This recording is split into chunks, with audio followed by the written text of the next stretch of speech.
ಶ್ರೀ ಗುರುಭ್ಯೋ ನಮಃ. ಹರಿ ಓಂ. ಕರೋತು ಮಮ ಕಲ್ಯಾಣಂ ಹರಿರಹಯ ಮುಖಾಭಿದಃ ಗುರುಶ್ಚ ಮಧ್ವನಾಮ ಮೇ ವರದೋಸ್ತು ನಿರಂತರಂ. ಕಲ್ಯಾಣಾದ್ಭುತಗಾತ್ರಾಯ ಕಾಮಿತಾರ್ಥಪ್ರದಾಯಿನೇ ಶ್ರೀಮದ್ವೆಂಕಟನಾಥಾಯ ಶ್ರೀನಿವಾಸಾಯ ತೇ ನಮಃ. ವೇದಶಾಸ್ತ್ರಪುರಾಣಾಬ್ಧಿವಿಕ್ರೀಡನ ವಿಶಾರದಾನ್ ಶ್ರೀಸತ್ಯಧ್ಯಾನತೀರ್ಥಾಖ್ಯಾನುಪತಿಷ್ಠೇ ಗುರುನ್ ಮಮ.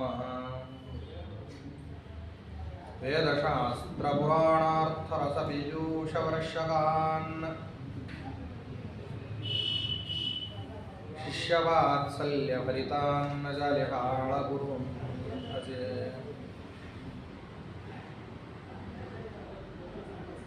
ಯಸ್ಯ ಸ್ಮರಣಮಾತ್ರೇಣ ಬ್ರಹ್ಮದೀಕ್ಷಾ ವಿವರ್ಧತೆ ವಂದೇ ತಾನ್ ಶ್ರೀನಿವಾಸಾರ್ಯಾನ್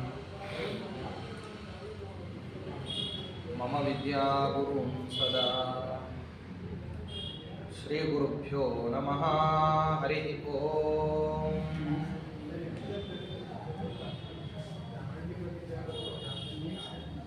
ಅಭ್ರಮಂ ಭಂಗರಹಿತಂ ಅಜಡಂ ವಿಮಲಂ ಸದಾ ಆನಂದತೀರ್ಥಮತುಲಂ ಭಜೆ ತಾಪತ್ರಯಾಪಹಂ. ಶ್ರೀ ಗುರುಭ್ಯೋ ನಮಃ. ಹರಿ ಓಂ. ಇಂದಿನಿಂದ ಆರಂಭ ಮಾಡಿಕೊಂಡು ಅಣುಮಧ್ವ ವಿಜಯದ ಸಾರಭಾಗವನ್ನು ತಿಳಿಸಬೇಕು ಅಂತ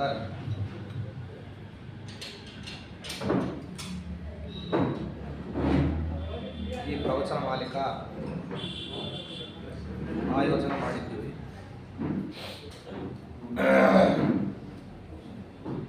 ಈ ಅಣುಮಧ್ವ ವಿಜಯ ಅಂತನ್ನೋದು ಹೆಸರೇ ಹೇಳೋ ಹಾಗೆ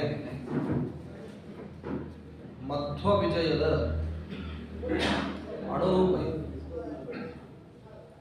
ಆಚಾರ್ಯರ ವಿಜಯ ಕಾವ್ಯ ಅಂತ ಹೇಳಿ ನಾವೆಲ್ಲ ಏನು ಹೇಳ್ತೀವಿ, ಯಾವ ಕಾವ್ಯವನ್ನ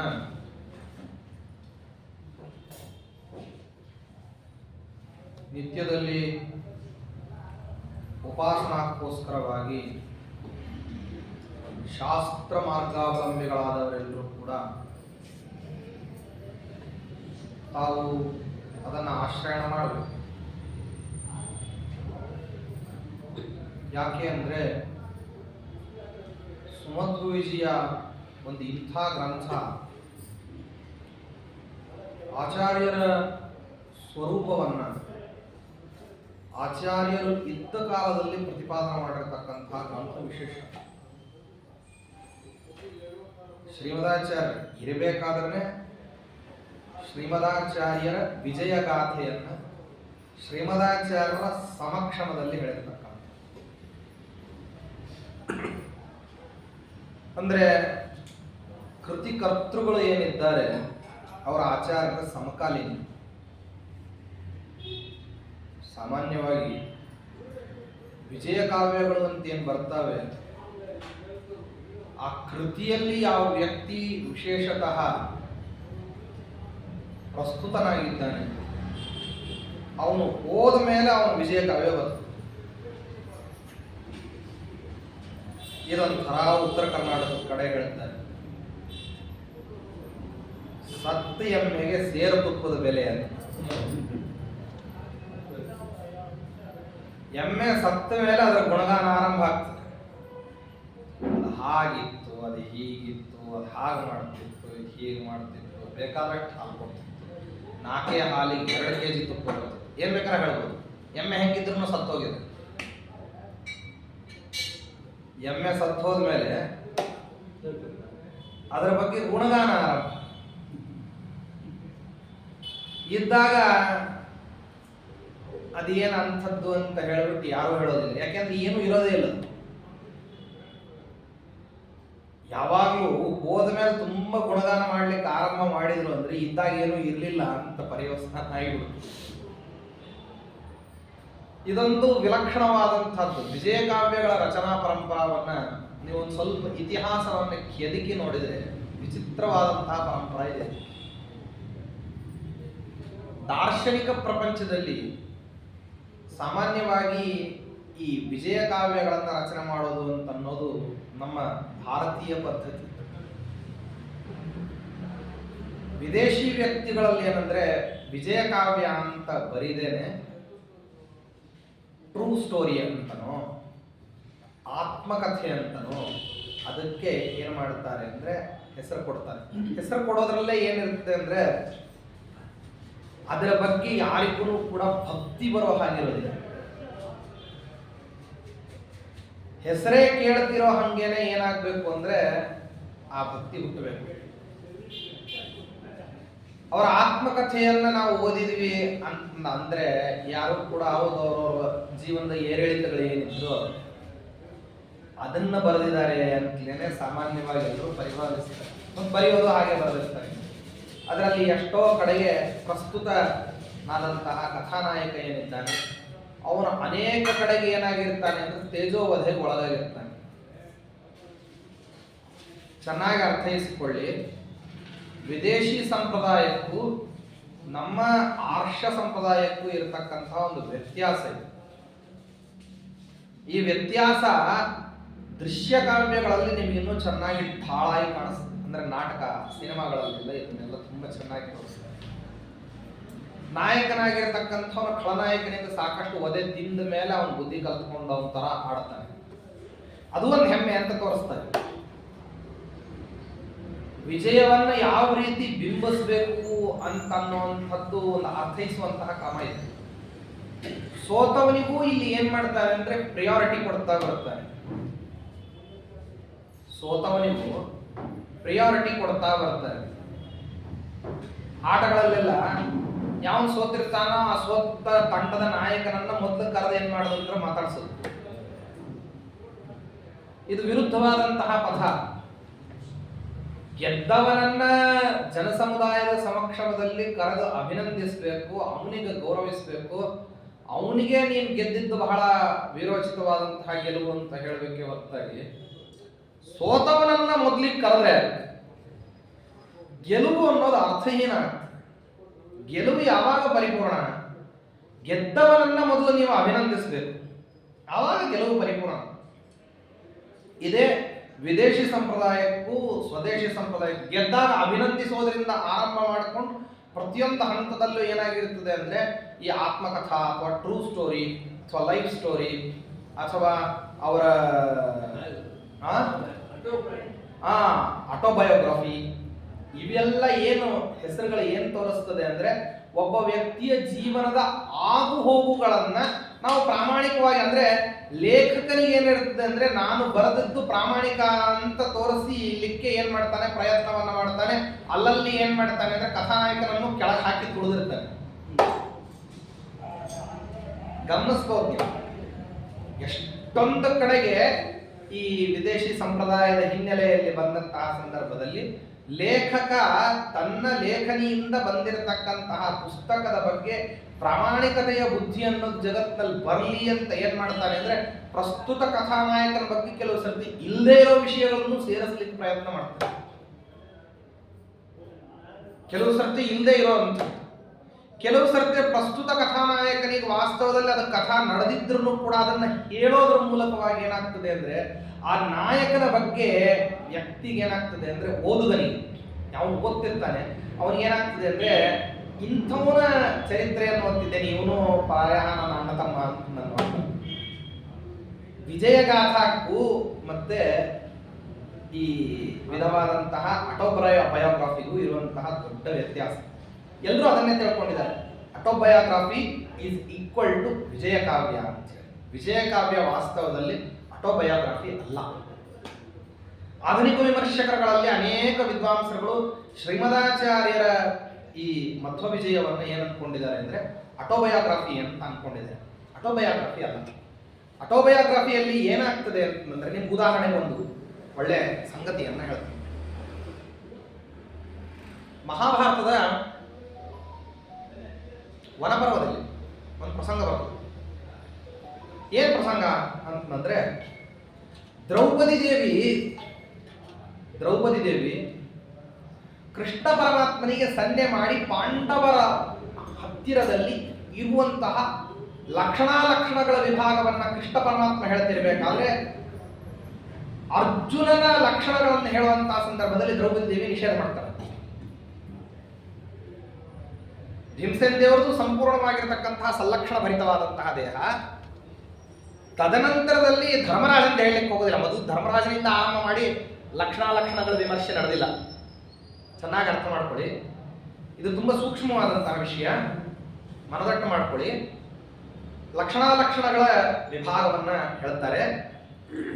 ಯಾಕೆ ಅಂತಂದ್ರೆ, ಎಷ್ಟೆಷ್ಟು ಉನ್ನತ ಲಕ್ಷಣಗಳನ್ನ ಹೊಂದಿರ್ತಾನೆ ಅಷ್ಟಷ್ಟು ಅವನಿಗೆ ಸಾಮರ್ಥ್ಯದಲ್ಲಿ ಆಧಿಕ್ಯ ಇರ್ತದೆ. ತುಂಬಾ ಅಧಿಕ ಸಾಮರ್ಥ್ಯ ಇದ್ದವನಿಗೆ ಹೆಚ್ಚು ಲಕ್ಷಣಗಳು. ಪರಮಾತ್ಮ ಪರಿಪೂರ್ಣ ಲಕ್ಷಣ ಭರಿತ. ನಂತರದ ಲಕ್ಷಣಾಢ್ಯರು ಅಂತಂದ್ರೆ ವಾಯುದೇವರು. ಇವೆಲ್ಲ ಶಾರೀರಿಕ ಲಕ್ಷಣಗಳು. ನಾನು ಹೇಳ್ತಿರೋದು ಶಾರೀರಿಕ ಲಕ್ಷಣಗಳು 32 ಲಕ್ಷಣಗಳು. ಅವು ಯಾವ್ಯಾವುದು ಅಂತ ಹೇಳಿ ವರ್ಣನ ಮಾಡ್ತಾರೆ. ಪಂಚದೀರ್ಘ, ಪಂಚಸೂಕ್ಷ್ಮ, ಸಪ್ತ ರಕ್ತ, ಷಡುನ್ನತ ಅಂತ ಹೇಳಿ ಎಲ್ಲ ಕ್ರಮೇಣ ಲೆಕ್ಕ ಹಾಕ್ತೀವ. ಆ ಲಕ್ಷಣಗಳು ಭೀಮಸೇನ ದೇವರಿಗಿತ್ತು ಅಂತ ಹೇಳ್ತಾರೆ. ಭೀಮಸೇನ ದೇವರಿಗೆ ಆ ವಿಧವಾದಂತಹ ಲಕ್ಷಣ ಪರಿಪೂರ್ಣವಾದಂತಹ ಲಕ್ಷಣಾಢ್ಯವಾದಂತಹ ದೇಹ ಇತ್ತು ಅಂತ ಪರಮಾತ್ಮ ಹೇಳ್ತಾರೆ. ಮೊದಲಿಗೆ ಧರ್ಮರಾಜನ ಗಣನ ಇಲ್ಲ, ಮೊದಲಿಗೆ ಭೀಮಸೇನ ದೇವರು ಹೇಳ್ತಾನೆ ಪರಮಾತ್ಮ. ನಂತರದಲ್ಲಿ ಅರ್ಜುನಂದ ಹೇಳಬೇಕು ಅಂತ ಆರಂಭ ಮಾಡ್ತಾನೆ. ಅವನಲ್ಲಿ ಇರತಕ್ಕಂತಹ ಉದರ ದೀರ್ಘತ್ವ, ವೃಷಣಾಧಿಕ್ಯ ಅಂತ ಅನೇಕ ಲಕ್ಷಣಗಳಿದ್ದಾವೆ. ಇದನ್ನ ಹೇಳಲಿಕ್ಕೆ ದ್ರೌಪದಿ ದೇವಿ ನಿಷೇಧ ಮಾಡ್ತಾಳೆ. ದ್ರೌಪದಿ ದೇವಿ ನಿಷೇಧ ಮಾಡ್ತಾಳೆ, ಹೇಳಬೇಡ ಅಂತ ಹೇಳ್ತಾಳೆ. ಕೃಷ್ಣ ಪರಮಾತ್ಮ ಉಲ್ಲೇಖ ಇದೆ.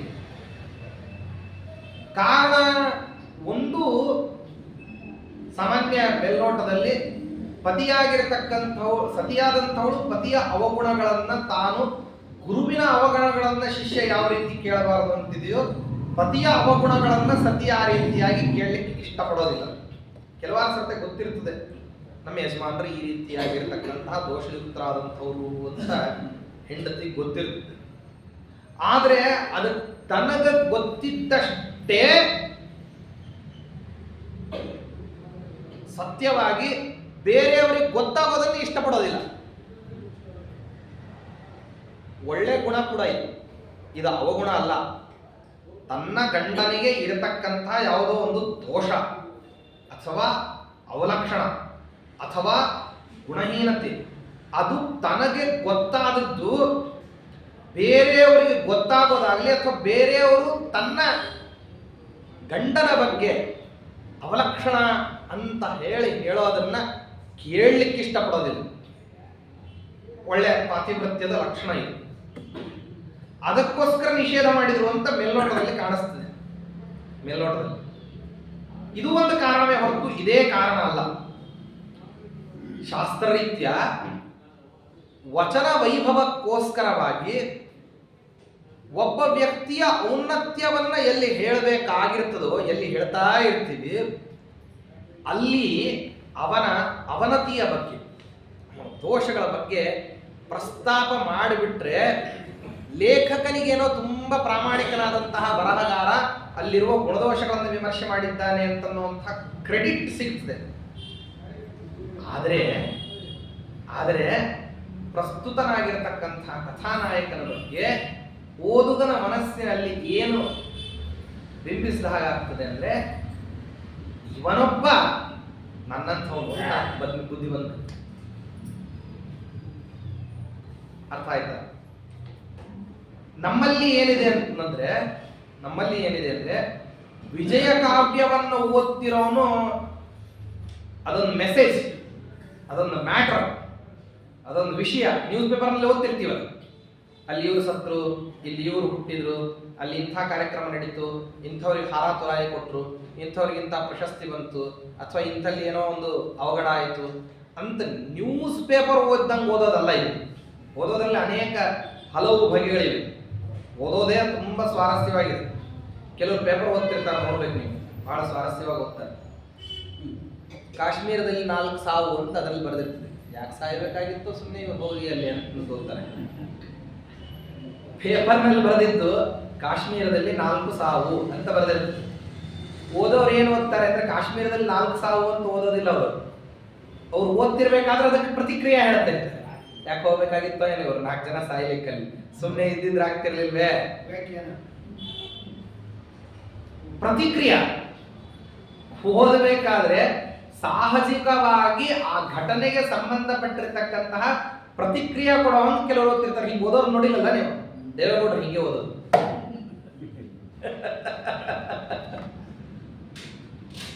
ಕೆಲವರದ್ದು ಈ ರೀತಿ ಇರ್ತದೆ ರೀಡಿಂಗ್ ಕೆಪಾಸಿಟಿ, ಅದೊಂಥರ ವಿಚಿತ್ರವಾಗಿ. ಇದೇನಿದೆಯಲ್ಲ, ಈ ರೀತಿಯಾಗಿ ಓದೋದು ಅಂತ ಅನ್ನೋದು ಏನಿದೆಯಲ್ಲ, ನಮ್ಮಲ್ಲಿ ವಿಜಯ ಕಾವ್ಯಗಳನ್ನ ಈ ರೀತಿ ಓದೋದಿಲ್ಲ. ವಿಜಯ ಕಾವ್ಯಗಳನ್ನ ದಾರ್ಶನಿಕ ಪ್ರಪಂಚದಲ್ಲಿ ಬರೆದಿರತಕ್ಕಂಥವ್ರು, ಅದು ಶಂಕರ ವಿಜಯ ಆಗಿರ್ಬೋದು, ಅಥವಾ ಅದು ರಾಮಾನುಜಾಚಾರ್ಯರ ವಿಚಾರವನ್ನ ಹೇಳ್ತಕ್ಕಂಥ ಗ್ರಂಥ ಆಗಿರ್ಬೋದು, ಅಥವಾ ಶ್ರೀಮದಾಚಾರ್ಯರ ಗ್ರಂಥ ಆಗಿರ್ಬೋದು, ಶ್ರೀಮದಾಚಾರ್ಯರ ವಿಜಯ ಕಾವ್ಯ ಆಗಿರ್ಬೋದು. ನಂತರದಲ್ಲಿ ಟೀಕಾಕೃತ್ಪಾದರದು ಜಯತೀರ್ಥ ವಿಜಯ ಅಂತ ಇದೆ. ವ್ಯಾಸತೀರ್ಥ ಯೋಗಿಗಳದು, ವ್ಯಾಸ ಯೋಗಿಗಳದು, ನಮ್ಮ ವ್ಯಾಸರಾಜರದು ಕೂಡ ಸ್ವಯಂ ಅದ್ವೈತ ಮತದ ವಿದ್ವಾಂಸನಾಗಿರ್ತಕ್ಕಂಥ ಸೋಮನಾಥ ಸ್ವಾಮಿ ತಾನೇನ್ ಮಾಡ್ತಾನೆ ಅಂದ್ರೆ ವ್ಯಾಸಯೋಗಿ ಚರಿತ ಅಂತ ಬರೆದಿದೆ. ಸ್ವಯಂ ವ್ಯಾಸತೀರ್ಥರ ಶಿಷ್ಯರಾಗಿರ್ತಕ್ಕಂತಹ ಮಹಾನುಭಾವರು ವ್ಯಾಸರಾಜರ ಬಗ್ಗೆ ತಾವೇನ್ ಮಾಡಿದ್ದಾರೆ ಅಂದ್ರೆ ಶ್ರೀವ್ಯಾಸ ವಿಜಯ ಅಂತ ಹೇಳಿಲ್ಲ ಬರೆದಿದ್ದನ್ನು ಕೇಳ್ತೀನಿ. ಬೇಕಾದಷ್ಟು ಕಡೆ ಈ ವಿಜಯ ಕಾವ್ಯಗಳನ್ನು. ಆನಂತರದಲ್ಲಂತೂ ಅತ್ಯಂತ ಪ್ರಸಿದ್ಧವಾದಂಥದ್ದು ನಮ್ಮ ಮಂತ್ರಾಲರಾಯರ ಬಗ್ಗೆ ಬಂದಿರತಕ್ಕಂಥ ರಾಘವೇಂದ್ರ ವಿಜಯ. ಹೀಗೆಲ್ಲ ಬೇರೆ ಬೇರೆ ಅವ್ರನ್ನ ಕೇಳ್ತೀವಿ.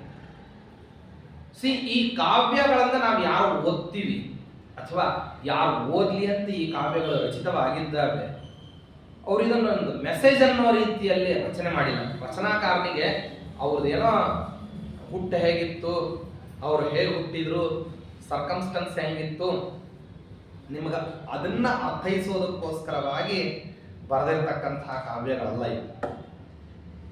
ಇದರಲ್ಲಿ ಧ್ಯೇಯೋದ್ದೇಶಗಳೇ ಬದಲು. ನಿಮಗಲ್ಲೊಂದು ಚೂರು ಅತಿಶಯಿತ ಆಗ್ತದೆ ಅಂತ ಹೇಳಿ ಲೇಖನಿಗೆ ಬ್ರೇಕ್ ಹಾಕುವಂಥದ್ದನ್ನು ಅವರೇನು ಯೋಚನೆ ಮಾಡೋದಿಲ್ಲ. ಒಬ್ಬನೇ ವ್ಯಕ್ತಿ ಇದ್ದಕ್ಕಿದ್ದಂಗೆ ಪಯಃ ಕಲಶ ಪಂಚಕತ್ರಿಕೈಗಾಪಿ ಪೂರ್ಣಂ ಪಪ ವದೃಷ್ಟಗತಿರಪ್ಯ ಪೂರ್ಣಮಂಡಲೈ ಉದ್ಯತೈ. ಒಬ್ಬವನು 500 ಕೂಡ ಹಾಲು ಕುಡ್ದ, ನಂಬುವಂಥದ್ದೇನ್ರಿ? ನಿಮಗೇನೋ ಭಕ್ತಿ ಇತ್ತು 500 ಕೂಡ ಹಾಲು ಕುಡಿದ್ರು ಅಂತ ಹೇಳಿ. ಹಾಗೇನೆ 100 ಬಾಳೆಹಣ್ಣುಗಳನ್ನು ತಿಂದ್ರು, ಕೇರಳದ ಬಾಳೆಹಣ್ಣು 1-2 ತಿಂದ್ರೆ ಹೊಟ್ಟೆ ಮುಚ್ಚೋಗ್ಬಿಡ್ತದೆ. ಅಂಥದ್ರಲ್ಲಿ 100 ಹಣ್ಣುಗಳನ್ನು ತಿಂದ್ರು. ನಿಮ್ಮ ಭಕ್ತಿ ಇದ್ರೆ ಹೇಳ್ಕೊಳ್ರಿ, ಆದರೆ ಅದನ್ನ ಬರೆದು ಬಿಟ್ಟು ದಾಖಲಿಸುವಂತಹ ಅಗತ್ಯ ಇದೆ. ಅತಿಶಯ ಅಂತ ಅನ್ಸೋದಿಲ್ಲ. ಇವತ್ತಿಗೆ 16 ಜನ ಸೇರಿದ್ರೆ ಅಲ್ಲಾಡಿಸ್ಲಿಕ್ಕೆ ಆಗದೇ ಇರತಕ್ಕಂತಹ ಬಂಡೆ. ಅಲ್ಲಿ ಜನಗಳೇ ಹೇಳೋ ಹಾಗೆ ಭೀಮಶ್ಚೇತ್ ಯತತೆ ನಯನ್ನ ವೇತಿ, ಭೀಮಶ್ಚೇತ್ ಇಹ ಯತತೆ ನಯನ್ನ ವೇತಿ. ಭೀಮಸೇನ ಇದ್ರೆ ಈ ಬಂಡೆಯನ್ನ ಪಕ್ಕಕ್ಕೆ ಸರಿಸ್ಲಿಕ್ಕೆ ಪ್ರಯತ್ನ ಮಾಡ್ತಿದ್ದೋ ಅಥವಾ ಇಲ್ವೋ ಅಂತ ಹೇಳಿ ಅಲ್ಲಿನ ಜನ ಅಭಿಪ್ರಾಯ ಪಡ್ತಿರುವಂತಹ ಬಂಡೆಯನ್ನ ಶ್ರೀಮದಾಚಾರ್ಯರು ರಸ್ತೆಯಲ್ಲಿದ್ದದ್ದನ್ನು ಅದರ ಪಕ್ಕಕ್ಕೆ ಎತ್ತಿಟ್ರು ಅಂತ ಹೇಳಿ ವಿಜಯ ಕಾವ್ಯದಲ್ಲಿ, ಸುಮದ್ ವಿಜಯ ಕಾವ್ಯದಲ್ಲಿ ಬರೀತಾರೆ. ಇಂಥ ಒಂದು ಹುಬ್ಬೇರಿಸ್ತಕ್ಕಂತಹ ಸಂಗತಿಗಳು, ಇಂಥ ಒಂದು ಅಪರೂಪದ ಸಂಗತಿಗಳನ್ನು ದಾಖಲಿಸುವಂತಹ ಸಂದರ್ಭದಲ್ಲಿ ಆಕಸ್ಮಿಕವಾಗಿ ನಾವು ಈ ರೀತಿ ದಾಖಲಿಸಿದ್ವಿ, ಮುಂದಿನವರಿಗೆ ಏನಾದರೂ ಕೂಡ ಹೀಗೆ ನಡೆದಿದೆಯೋ ಇಲ್ಲೋ ಅಂತ ಸಂದೇಹ ಪಡಬಹುದಲ್ವೇ ಅಂತನ್ನುವಂತಹ ಸಂದೇಹದ ಲೇಷವೂ ಕೂಡ ಓದುಗನ ಮನಸ್ಸಿಗೆ ಬಾರದೇ ಇರೋ ಹಾಗೆ ಏನ್ ಮಾಡಿದ್ದಾರೆ ಅಂದ್ರೆ ಪಂಡಿತಾಚಾರ್ಯರು ಬರೆದಿದ್ದಾರೆ. ಇಷ್ಟು ನಾನು ಯಾಕೆ ಇದರ ಬಗ್ಗೆ ಹೇಳ್ತಿದ್ದೀನಿ ಅಂತಂದ್ರೆ, ಇದರಲ್ಲಿ ಕಥಾನಾಯಕನ ಬಗ್ಗೆ ಪ್ರಾಮಾಣಿಕತೆ ಅಷ್ಟೇ ಅಲ್ಲ, ಲೇಖಕನಿಗೆ ಕೆಲವು ಉದ್ದೇಶಗಳಿದ್ದಾವೆ. ಈ ವಿಜಯ ಕಾವ್ಯವನ್ನು ರಚನೆ ಮಾಡಬೇಕಾದ್ರೆ ಪ್ರಸ್ತುತ ಕಥಾನಾಯಕನ ಬಗ್ಗೆ ಅವನಿಗೆ ಅಪಾರವಾದಂತಹ ಭಕ್ತಿಯನ್ನು ಹುಟ್ಟಿಸ್ತಕ್ಕಂತಹ ಒಂದು ಗುರುತರವಾದ ಜವಾಬ್ದಾರಿ. ಆ ಗ್ರಂಥ ಓದಿಬಿಟ್ರೆ ಅವನು ಶ್ರೀಮದಾಚಾರ್ಯರ ಭಕ್ತನಾಗಿ ಬಿಡಬೇಕು, ಗತ್ಯಂತರನೇ ಇಲ್ಲ. ವಾಯುಸ್ತುತಿ ಹೇಳಿದ್ರೆ, ಮಣಿಮಂಜರಿ ಹೇಳಿದ್ರೆ, ಮಧ್ವ ವಿಷಯವನ್ನು ಬಾಯಿಲೆ ಮಾಡಿದ್ರೆ ಉದ್ದೇಶ ಏನು ಅಂತಂದ್ರೆ ಅವನು ಆಚಾರ್ಯರ ಮತಾನುಯಾಯಿ ಆಗಬೇಕಷ್ಟೇ ಅಲ್ಲ, ಆಚಾರ್ಯರ ಪಾದ ಧೂಳಿಯನ್ನು ನಿರಂತರವಾಗಿ ಭಜಿಸ್ತಕ್ಕಂತಹ ಭಕ್ತನಾಗಬೇಕು. ಅದಕ್ಕೋಸ್ಕರವಾಗಿ ಇದನ್ನ ಕೇವಲ ಆಟೋಬಯೋಗ್ರಫಿ ರೂಪದಲ್ಲಿ ಅವ್ರು ಏನ್ ಮಾಡಿಲ್ಲ ಅಂದ್ರೆ ಬರೀಲಿಕ್ಕೆ ಹೋಗಿಲ್ಲ. ಅಲ್ಲಿ ಕೆಲವಂಶಗಳು ಸಮಕಾಲೀನವಾಗಿ ನಡೆದಿದ್ರು. ಪೂರ್ವಾವತಾರದ ಪ್ರಥಮದಲ್ಲಿಯೇ ಪೂರ್ವಾವತಾರದ ವರ್ಣನೆಯನ್ನ ಮಾಡ್ತಾರೆ ಮಧ್ವ ವಿಷಯದಲ್ಲಿ, ಹನುಮಧ್ವ ವಿಷಯದಲ್ಲಿ. ಆದಿಮ ಪ್ರವೃತ್ತಿ ಏನ್ ಮಾಡುತ್ತಾರೆ ಅಂದ್ರೆ ಪೂರ್ವಾವತಾರದ ವರ್ಣನೆಯನ್ನು ಹೇಳ್ತಾರೆ, ಹನುಮದವತಾರದ ವರ್ಣನೆ, ಭೀಮಾವತಾರದ ವರ್ಣನೆ. ನಂತರದಲ್ಲಿ ಈ ಅವತಾರಕ್ಕೆ ಬೇಕಾಗಿರತಕ್ಕಂತಹ ಪೀಠಿಕಾ, ಆ ನಂತರದಲ್ಲಿ ಏನ್ ಮಾಡ್ತಾರೆ ಅಂದ್ರೆ ಶ್ರೀಮದಾಚಾರ್ಯರ ಕಥಾ ಪ್ರಸ್ತುತಿ, ಅವರ ತಂದೆ ತಾಯಿಗಳ ವಿಷಯ, ಇದನ್ನೆಲ್ಲವನ್ನು ಹೇಳಿ ಆನಂತರದಲ್ಲಿ ಆಚಾರ್ಯರು ಹುಟ್ಟಿರುವಂತಹ ಬಗೆ ಇದನ್ನೆಲ್ಲ ಕ್ರಮೇಣ ಹೇಳ್ಕೊಂಡು ಬರ್ತಾರೆ. ಇಲ್ಲಿ ಎಲ್ಲಿಯೂ ಕೂಡ ಏನ್ ಮಾಡೋದಿಲ್ಲ ಅಂತಂದ್ರೆ, ಇಲ್ಲಿ ಎಲ್ಲಿಯೂ ಕೂಡ ಪಂಡಿತಾಚಾರ್ಯರು ಅದೃಷ್ಟವಾಗಿರತಕ್ಕಂತಹ ವಿಷಯವನ್ನ ಹೇಳಿದ್ರು ಕೂಡ ಅಪ್ರಾಮಾಣಿಕವಾದಂತಹ ವಿಷಯವನ್ನ ಹೇಳೋದಿಲ್ಲ. ಚೆನ್ನಾಗಿ ಗಮನಿಸ್ಕೋಬೇಕು.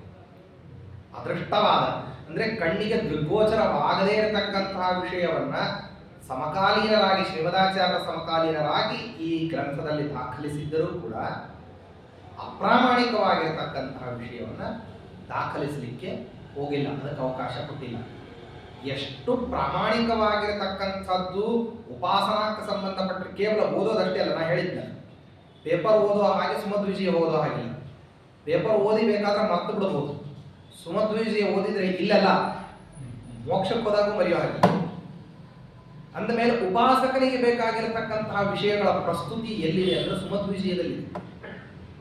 ಸುಮಧ್ವಿಜಯದಲ್ಲಿ ಇರತಕ್ಕಂತಹ ವಿಷಯ ಪ್ರಸ್ತುತಿ ಯಾವುದು ಅಂದ್ರೆ ನಾವು ವಾಯುದೇವರನ್ನ ಯಾವ ರೀತಿಯಲ್ಲಿ ಉಪಾಸನ ಮಾಡಬೇಕು, ಅವರ ಔನ್ನತ್ಯ ಯಾವ ಕ್ರಮದ್ದು ಅಂತ ತಿಳಿಸ್ಲಿಕ್ಕೆ ಈ ವಿಜಯ ಕಾವ್ಯ ಸಹಕಾರಿ. ಸುಮಧ್ವಿಜಯ ಅಂತ ಅನ್ನುವಂತಹ ಈ ಕಾವ್ಯ ಇದು ಸಹಕಾರಿ ಯಾವುದಕ್ಕೆ ಅಂದ್ರೆ ಆಚಾರ್ಯರನ್ನ, ಶ್ರೀಮದಾಚಾರ್ಯರನ್ನ ಯಾವ ರೀತಿಯಲ್ಲಿ ನಾವು ಉಪಾಸನ ಮಾಡಬೇಕು, ಯಾವ ರೀತಿಯಲ್ಲಿ ಅರ್ಥೈಸಿಕೊಂಡ್ರೆ ಅವರ ಅನುಗ್ರಹ ಜೊತೆಗೆ ಅವರನ್ನೇ ಮಾಧ್ಯಮವನ್ನಾಗಿ ಇಟ್ಟುಕೊಂಡು ಮಾಡತಕ್ಕಂತಹ ಭಗವಂತನ ಅನುಗ್ರಹ ನಮಗೆ ಹೇಗಾಗ್ತದೆ, ಹೇಗಾಗಬೇಕು ಅಂತನ್ನೋದಕ್ಕೆ ಸ್ಪಷ್ಟವಾದಂತಹ ರೂಪುರೇಷೆ ಮತ್ತು ಸಹಕಾರಿತನ ಅದು ಸುಮಧ್ವಿಜಯದಲ್ಲಿ. ಆದ್ದರಿಂದಾಗಿ ಈ ಗ್ರಂಥಗಳಲ್ಲಿ ಬೇರೆಡೆಗೆ ಹೇಳಿದ ಹಾಗೆ ಏನಿಲ್ಲ ಅಂದ್ರೆ ಈ ರೀತಿಯಾದದ್ದಿಲ್ಲ. ಮೊದಲನೇದ್ದು ಪ್ರಾಮಾಣಿಕತೆ, ಸಮಕಾಲೀನದ ರಚನೆಯ ನಿಮಿತ್ತವಾಗಿ. ಎರಡನೇದ್ದು ಬೇರೆ ಕಾವ್ಯಗಳಂತೆ ಆತ್ಮಕಥೆಯ ರೂಪದಲ್ಲಿ ಬಂದದ್ದಲ್ಲ ಅಂತನ್ನುವಂಥದ್ದು ಇನ್ನೊಂದು ವಿಷಯ. ಮೂರನೇದಾಗಿ ಅದನ್ನು ಓದಬೇಕು ಅಂತನ್ನುವಂತಹ ವ್ಯಕ್ತಿಗೆ ಅಥವಾ ಓದಿದಂತಹ ವ್ಯಕ್ತಿಗೆ ನಿರಂತರವಾಗಿ ಪರಮಾತ್ಮನ ಅನುಗ್ರಹ ವಾಯುದೇವರ ತತ್ವಾಭಿಮಾನಿ ದೇವತೆಗಳ ಮೂಲಕವಾಗಿ ಅದು ತಲುಪಲಿಕ್ಕೆ ಬೇಕಾಗಿರತಕ್ಕಂತಹ ಉಪಾಸನೆಗೆ ಸಂಬಂಧಪಟ್ಟಿರತಕ್ಕಂತಹ ಗುಣಗಳ ವರ್ಣನೆ. ಇದನ್ನು ಮೊದಲು ನಾವು ಏನ್ ಮಾಡಬೇಕು ಅಂದ್ರೆ ಗಮನಿಸ್ಕೋಬೇಕು, ಇದನ್ನು ಚೆನ್ನಾಗಿ ಗಮನಿಸ್ಕೋಬೇಕು. ಆದ್ರಿಂದ ಈ ಒಂದು ಸುಮಧ್ವ ವಿಜಯದ ಸಂಕ್ಷಿಪ್ತ ರೂಪ ಈ ಹನುಮಧ್ವ ವಿಜಯ. ಈ ದೃಷ್ಟಿಯಲ್ಲಿ ಈ ವಿಜಯ ಕಾವ್ಯಗಳನ್ನು ಹೇಳಬೇಕಂದ್ರೆ ಇದರ ಸಂಕ್ಷಿಪ್ತ ರೂಪ. ಸುಮಧ್ವ ವಿಜಯವನ್ನ ರಚನೆ ಮಾಡಿರತಕ್ಕಂತಹ ನಾರಾಯಣ ಪಂಡಿತಾಚಾರ್ಯ ಸಂಕ್ಷಿಪ್ತವಾಗಿಯೂ ಕೂಡ ಮಧ್ವ ವಿಜಯವನ್ನ ಸಾಧಕನಾಗಿರ್ತಕ್ಕಂಥವನು ನಿತ್ಯದಲ್ಲಿ ಪಾರಾಯಣ ಮಾಡುವಂತಾಗಲಿ ಅಂತ ಹೇಳಿ 32 ಶ್ಲೋಕಗಳಲ್ಲಿ 16 ಸರ್ಗಗಳ ವೈಭವವನ್ನು ತರ್ತಾರೆ. ಇದೊಂಥರ ವಾಮನನ ದೇಹದಲ್ಲಿ ತ್ರಿವಿಕ್ರಮನನ್ನು ತೋರಿಸ್ತಕ್ಕಂತಹ ಕಾರ್ಯಕ್ರಮ. ವಾಮನನ ದೇಹದಲ್ಲಿ ತ್ರಿವಿಕ್ರಮನನ್ನು ತೋರಿಸುವುದು. ಇಂತಹ ಪ್ರಯತ್ನಗಳನ್ನ ಪಂಡಿತಾಚಾರ್ಯ ಹೆಂಗ್ ಮಾಡಿದ್ದಾರೋ ಹಂಗ ಮಂತ್ರಾಲರಾಯರು ಮಾಡಿದ್ದಾರೆ. ಅತಿ ಕಡಿಮೆ ಇರೋದು ರಾಮಾಯಣದ ಮಹಾಕಾವ್ಯಕ್ಕೆ ಇರತಕ್ಕಂಥದ್ದು 24,000 ಶ್ಲೋಕಗಳು. ಆಚಾರ್ಯರು ತಾವು ಇಡೀ ರಾಮಾಯಣದಲ್ಲಿ ಅತ್ಯಂತ ಪ್ರಧಾನವಾದಂತಹ ನಿರ್ಣಯಗಳನ್ನು ಕೊಡ್ತೀವಿ ಅಂತನ್ನೋದಕ್ಕೆ ಒಂದು 6 ಅಧ್ಯಾಯಗಳಲ್ಲಿ ಒಂದು 600-700 ಶ್ಲೋಕಗಳಲ್ಲಿ ಏನ್ ಮಾಡಿದ್ದಾರೆ ಅಂದ್ರೆ ಇಡೀ ಸಮಗ್ರವಾಗಿರತಕ್ಕಂತಹ ರಾಮಾಯಣಕ್ಕೆ ಸಂಬಂಧಪಟ್ಟಿರತಕ್ಕಂತಹ ನಿರ್ಣಯಗಳನ್ನು ತಂದುಬಿಟ್ಟು ರಾಮಕಥಾ ಪ್ರಾಪ್ತವಾದಂತಹ ನಿರ್ಣಯಗಳನ್ನ ನೋಡಬೇಕು ಅಂತಂದ್ರೂ ಕೂಡ 600-700 ಶ್ಲೋಕ ಏನ್ ಮಾಡಬೇಕು ತಿಳ್ಕೋಬೇಕು. ಮಂತ್ರಾಲರಾಯರು ಸಣ್ಣ ವಾಮನನಲ್ಲಿ ಈ ತ್ರಿವಿಕ್ರಮನನ್ನು ತೋರಿಸ್ತೀನಿ ಅಂತ 9 ಶ್ಲೋಕದಲ್ಲಿ ಇಡೀ ರಾಮಾಯಣ ಹೇಳಿ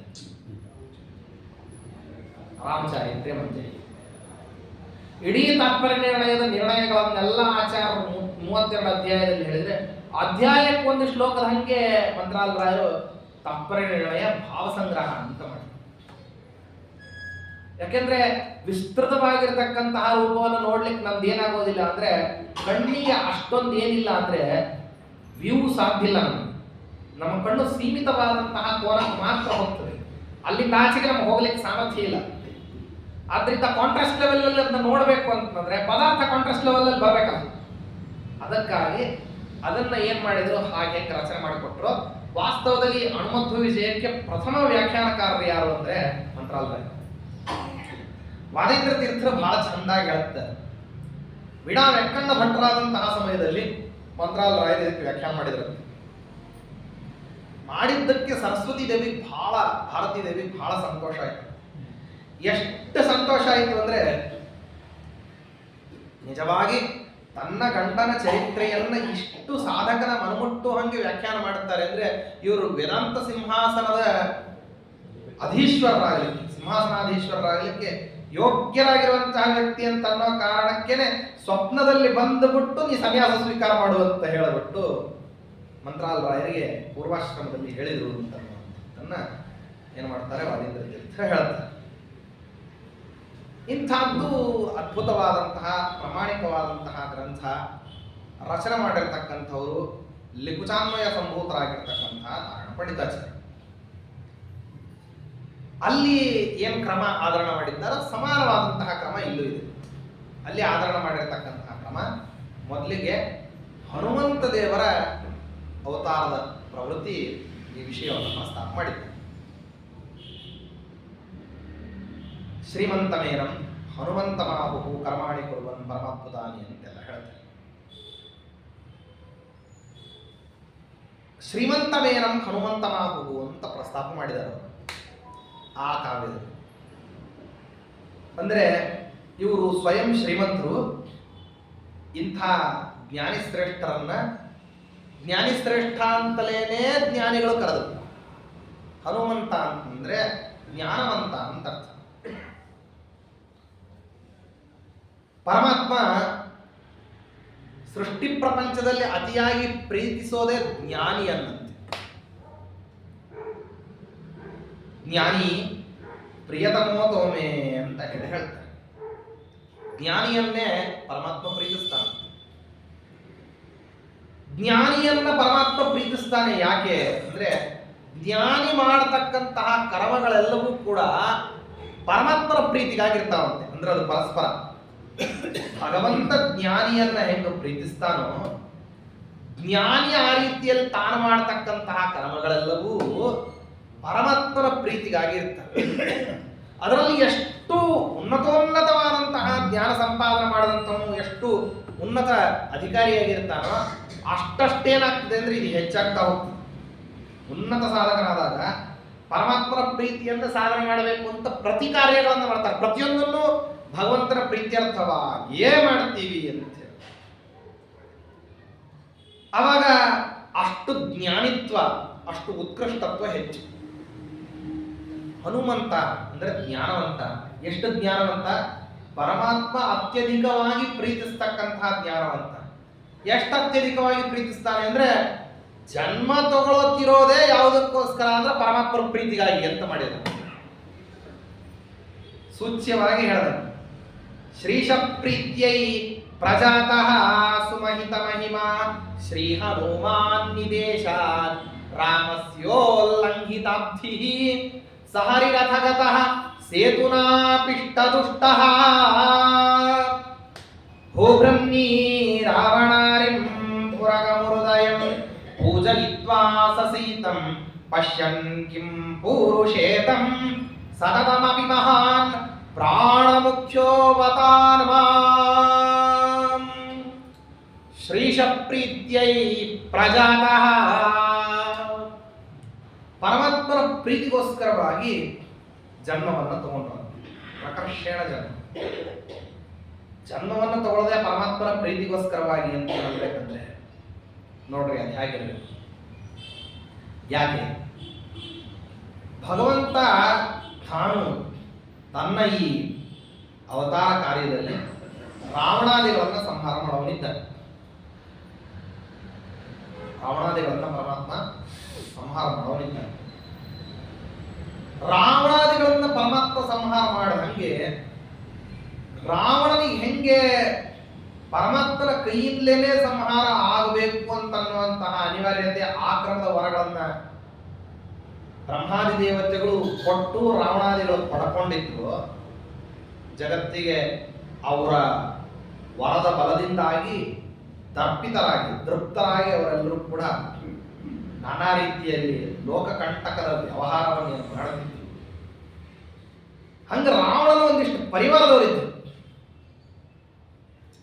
ಮಕರಾಕ್ಷ, ಯೂಪನೇತ್ರ, ವಿರೂಪನೇತ್ರ, ಕುಂಭಕರ್ಣ, ಅತಿಕಾಯ, ಇಂದ್ರಜಿತ್ ಹೇಳ್ತಾ ಹೋದ ದೊಡ್ಡ ಪಟ್ಟಿ.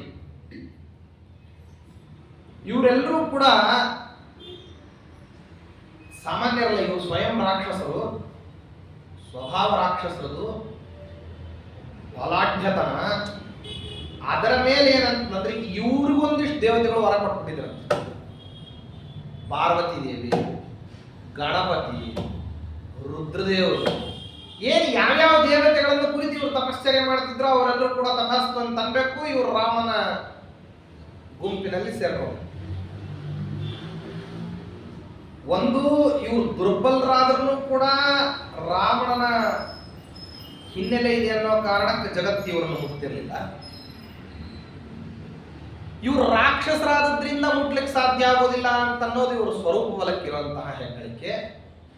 ಇದರ ಮೇಲೆ ಕಿರೀಟಪ್ರಾಯವಾಗಿ ಏನಂತಂದ್ರೆ ಇವರಿಗೆಲ್ಲ ಈ ಪಾರ್ವತಿ ದೇವಿ, ಗಣಪತಿ, ಸ್ಕಂದ, ರುದ್ರದೇವರು, ಮನ್ಮಥಾದಿ ಯಾರ್ಯಾರು ಇದ್ದಾರೆ ದೇವತೆಗಳು ಅಂತಂತ ಉನ್ನತ ಸ್ಥಾನದಲ್ಲಿರುವಂತಹ ದೇವತೆಗಳ ವರವನ್ನ ಅವರವರವರವರವರೆಲ್ಲರೂ ತಗೊಂಡಿದ್ದಾರೆ. ಹಿಂಗ ತಗೊಂಡಂತಹ ಸಮಯದಲ್ಲಿ ಅವರನ್ನೆಲ್ಲರನ್ನು ಮಣಿಸ್ಬೇಕು ಅಂದ್ರೆ ಒಂದೋ ಆ ಎಲ್ಲ ದೇವತೆಗಳಕ್ಕಿಂತಲೂ ಉತ್ತಮರಾದಂತಹ ದೇವತೆಗಳು ಅವರನ್ನು ಬಗ್ಗಿಸ್ಬೇಕು. ಯಾಕೆಂದ್ರೆ ಒಂದು ಸ್ವಾರಸ್ಯ ಇದೆ. ಯಾವ ದೇವತೆ ಯಾರಿಗೆ ವರ ಕೊಡ್ತಾನೋ ಆ ವರ ತ್ರುಟಿತ ಆಗಬಾರದು ಅಂತನ್ನೋ ಕಾರಣಕ್ಕೋಸ್ಕರ ವರ ಕೊಟ್ಟವನು ಹಿಂದೆ ಬಂದವನು ನಿಂತ್ಕೋಬೇಕಾಗ್ತದೆ. ವರವನ್ನ ನಡೆಸ್ಲಿಕ್ಕೆ ವರ ನಡೆಸ್ಲಿಕ್ಕೆ ಏನ್ ಮಾಡ್ಬೇಕಾಗ್ತದೆ? ಯಾರಿಗೆ ವರ ಕೊಟ್ಟಿರ್ತಾರೋ ಅವ್ರ ಹಿಂದೆ ಹೋಗಿ ನಿಂತ್ಕೋಬೇಕು, ಅನಿವಾರ್ಯ.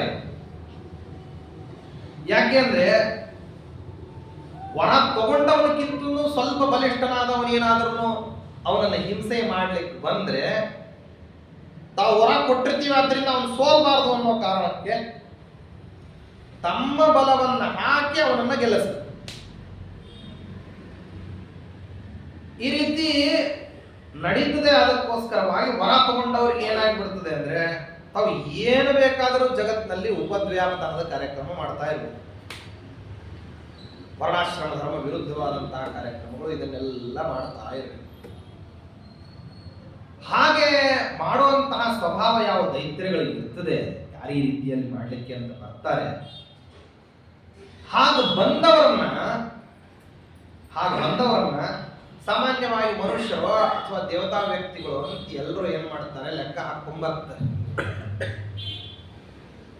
ಆದ್ರೆ ಪರಮಾತ್ಮ ಏನು ಮಾಡ್ದ ಅಂತಂದ್ರೆ ತಾನು ಆದೇಶವನ್ನು ಮಾಡಿದ ದೇವತಾ ವ್ಯಕ್ತಿಗಳು, ನೀವೆಲ್ಲರೂ ನನ್ನ ಸೇವಾ ಮಾಡಲಿಕ್ಕೆ ಅವತಾರವನ್ನು ಮಾಡ್ರಿ, ಆದರೆ ಅವತಾರವನ್ನ ಮಾಡಿದಂತಹ ಸಂದರ್ಭದಲ್ಲಿ ನೀವು ಯಾರೂ ಕೂಡ ಮನುಷ್ಯರಾಗಿ ಇರಬಾರದು ಅಂತ ಹೇಳ. ಯಾರು ಮನುಷ್ಯರಲ್ಲ, ತಿರಿಯ ಪ್ರಾಣಿಗಳ ಯೋನಿಯಲ್ಲಿ ಹುಟ್ಟಿ, ಹುಲ್ಲೂಕ ಅಂದ್ರೆ ಕರಡಿ, ಮಂಗಗಳಲ್ಲಿ ಅನೇಕ ಪ್ರಭೇದಗಳಿದ್ದಾವೆ. ಆಯಾ ವ್ಯಕ್ತಿಗಳಾಗಿ ಏನ್ ಮಾಡಿದ್ರಂತೆ, ಹುಟ್ಟಿದ್ರಂತೆ. ಯಾಕೆ ಅಂದ್ರೆ ಪರಮಾತ್ಮ ಸೇವಾ ಮಾಡ್ಲಿಕ್ಕೋಸ್ಕರವಾಗಿ ನೀವು ಯಾವ್ದಾದ್ರು ನೀಚವಾದಂತಹ ಕೆಲಸಗಳಿದ್ರೆ ನಾವು ಅದನ್ನೇನು ತಪ್ಪು ಅಥವಾ ಅಯೋಗ್ಯವಾದಂತಹದ್ದು, ಅಶ್ಲಾಘ್ಯವಾದದ್ದು ಅಂತ ಸ್ವೀಕಾರನೆ ಮಾಡೋದಿಲ್ಲ. ಸ್ವಯಂ ಅವ್ರಿಗೇನಾದ್ರೂ ಆ ಜನ್ಮ ಬಂದ್ಬಿಟ್ರೆ, ಮನುಷ್ಯ ಜನ್ಮ ಬಂದ್ರೆ ನೀಚ ಜನ್ಮ ಅಂತ ಅನ್ಕೊಂತಾರೆ. ಇನ್ನು ತಿರಿಯ ಪ್ರಾಣಿಗಳ ಜನ್ಮ ಅಂತ ಅನ್ನೋದು ದೇವತಾ ವ್ಯಕ್ತಿಗಳಿಗೆ ಸರ್ವಥಾ ಸಾಧ್ಯ. ಆದ್ರೆ ಭಗವಂತ ಆಜ್ಞಾ ಮಾಡಿದ್ದ ಅಂತನ್ನೋ ಕಾರಣಕ್ಕೋಸ್ಕರವಾಗಿ ಯಾವ ಯಾವ ತಿರಿಯ ಪ್ರಾಣಿಗಳಲ್ಲಿ ಅವಕಾಶ ಸಿಗ್ತದೋ ಅಲ್ಲಿ ಹುಟ್ಟಿದ್ರಂತ. ಅಂಥಲ್ಲೆಲ್ಲ ಹುಟ್ಟಿದ್ರು. ದೇವತಾ ವ್ಯಕ್ತಿಗಳೆಲ್ಲ ಹಿಂಗೆ ಹುಟ್ಟಿದ್ರಲ್ಲ, ನಿಯಂತ್ರಕರಾಗಿರ್ತಕ್ಕಂಥವ್ರು ಹೊರಗಿನಿಂದ ಬಂದು ನಿಯಂತ್ರಣ ಮಾಡೋ ಹಾಗಿರ್ಬಾರ್ದು. ಗುರುಸ್ಥಾನಾಪನ್ನರಾಗಿರ್ತಕ್ಕಂಥ ಹನುಮಂತ ದೇವರು ಕೂಡ ಪರಮಾತ್ಮ ತತ್ವದೇವತೆಗಳಿಗೆ ಬೇರೆಯವರಿಗೆಲ್ಲರಿಗೂ ಆದೇಶವನ್ನು ಮಾಡಿದ್ದಾರೆ. ಹನುಮಂತ ದೇವರು ಅಲ್ಲೇ ಹುಟ್ಟಿದ್ರಂತೆ. ಯಾಕೆ ಅಂದ್ರೆ ಭಗವದ ಆಜ್ಞಾ ಪರಿಪಾಲನವನ್ನ ವ್ಯತಿರೇಕಿಸಿ ಅದನ್ನು ಹೊರತುಪಡಿಸಿ ಜೀವನದಲ್ಲಿ ನಾನು ಸಾಧಿಸಬೇಕಾದದ್ದು ಇನ್ನೊಂದು ಇಲ್ಲೇ ಇಲ್ಲ ಅಂತ ಹೇಳ್ತಾರೆ. ಏನ್ ಮಾಡೋದಿದೆ, ನಿಮ್ಗೆ ಏನ್ ಕೆಲಸ ಇದೆ ಅಂತಂದ್ರೆ ಪ್ರಾಪಂಚಿಕವಾದ ಕೆಲಸ ಏನಿಲ್ಲ. ಯಾವ ಕೆಲಸ ಮಾಡ್ತೀರಿ ಯಾವುದು ಮಾಡೋದು. ಮತ್ತೆ ಹಂಗಂದ್ರೆ ಖಾಲಿ ಕೂತಿರ್ತೀರೇನೋ, ಇಲ್ಲ, ತುಂಬಾ ಕೆಲಸ ಇದೆ. ಯಾರ್ದು? ದೇವರಿಗೆ ಸಂಬಂಧಪಟ್ಟಿರ್ತಕ್ಕಂಥ ಕೆಲಸ. ಪರಮಾತ್ಮ ಯಾವುದನ್ನ ಕರ್ತವ್ಯತ್ವೇನ ಶಾಸನ ಮಾಡಿದ್ದಾನೆ, ಆ ಶಾಸಿತವಾಗಿರತಕ್ಕಂತಹ ಕರ್ತವ್ಯ ಕ್ರಮಗಳನ್ನು ನಿರ್ವಹಣೆ ಮಾಡುವಂತಹ ವಿಷಯದಲ್ಲಿ ಬೇರೆ ಕೆಲಸಗಳನ್ನ ಮಾಡಲಿಕ್ಕೆ ಸಮಯ ಇಲ್ಲ. ಬೇರೆ ಯಾವ ಕೆಲಸ ಮಾಡ್ಲಿಕ್ಕೂ ಸಮಯ ಇಲ್ಲ. ಮತ್ತೆ ಹಾಗಂದ್ರೆ ನಿಮಗೆ ಕೆಲಸ ನಿಮ್ದು ಯಾವಾಗ? ನಮ್ದು ಅಂತ ಒಂದು ಕೆಲಸವೇ ಇಲ್ಲ. ನಮ್ಮದು ಅಂತ ಅನ್ನುವಂತಹ ಒಂದು ಕಾರ್ಯ ಇಲ್ಲ. ಖಾಲಿ ಇದ್ದೀರೇನು ಅಂದ್ರೆ ಎಂದೂ ಖಾಲಿ ಇರೋದಿಲ್ಲ. ಯಾವುದಕ್ಕೋಸ್ಕರ ನಿಯುಕ್ತರಾಗಿದ್ದೀವಿ ಅಂದ್ರೆ ಭಗವತ್ ಕಾರ್ಯಕ್ಕೋಸ್ಕರವಾಗಿ ನಿಯುಕ್ತರಾಗಿದ್ದೀವಿ. ಇದೊಂದು ಬಹಳ ಅಪರೂಪದಲ್ಲಿ ಅಪರೂಪವಾದಂಥದ್ದು. ಅದಕ್ಕೆ ದಾಸರಾಯರು ಅಂತಾರೆ, ಸೇವಕತನದ ರುಚಿ ಏನರಿದೆಯೋ ದೇವ ಹನುಮರಾಯ ಅಂತ ಹೇಳಿ ಕೇಳುತ್ತಾರೆ. ಯಾಕೆಂದ್ರೆ ಸೇವಾ ನಾವು ಮಾಡ್ತೀವಿ ಅಂದ್ರೆ ಯಾವುದೋ ಒಂದು ಕಾಲಕ್ಕೆ ಮಾಡ್ತೀವಿ. ಎಷ್ಟು ಮಾಡ್ತೀವಿ ಅಂದ್ರೆ ಎಷ್ಟೋ ಒಂದಿಷ್ಟು ಮಾಡ್ತೀವಿ. ಅದನ್ನ ಬಿಟ್ಟು ಹೆಚ್ಚಿಗೆ ಹೇಳಿದ್ರೆ ಒಂದಾ ಆಗೋದಿಲ್ಲ ಅಂತ ಹೇಳ್ತೀವಿ, ಮಕ್ಕದ ಮೇಲೆ ಹೊಡೆದಂಗೆ. ಇಲ್ಲ ಅಂದ್ರೆ ಇನ್ನೊಂದ್ ಸರ್ತೆ ಸೇವಾ ಮಾಡತಕ್ಕಂತ ಅವಕಾಶ ನಮಗೆ ಬಂದಿರಬಾರ್ದು, ಅಷ್ಟು ಚೆನ್ನಾಗಿ ತಪ್ಪಿಸ್ಕೊಂಡು.